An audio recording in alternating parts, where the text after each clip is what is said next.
Hello students, how are you? I am doctor Alka Pathak, principal Umiya Kanya Shiksha महाविद्यालय मंडलेश्वर। बच्चों, पिछली वीडियो में मैंने काफ़ी कुछ चर्चा आपसे की है।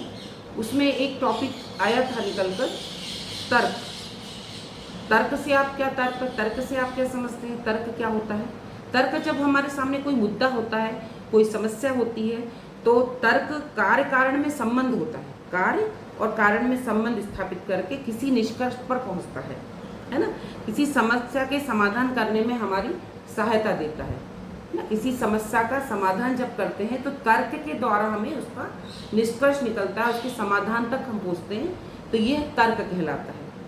तर्क में हम डिस्कशन करते हैं, उसमें लॉजिकल डिस्कशन करते हैं, तो यह तर्क कहलाता है।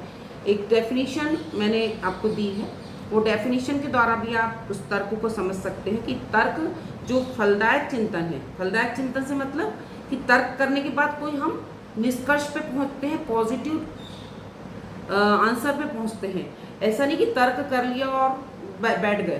तर्क करने के बाद हम एक समाधान पे पहुंचते हैं। एक समस्या होती है, उसके समाधान पे जब हम पहुंचते हैं तो वो किसी विधि के द्वारा, अनुभव के द्वारा, ये इनके द्वारा हम तर्क करते हैं।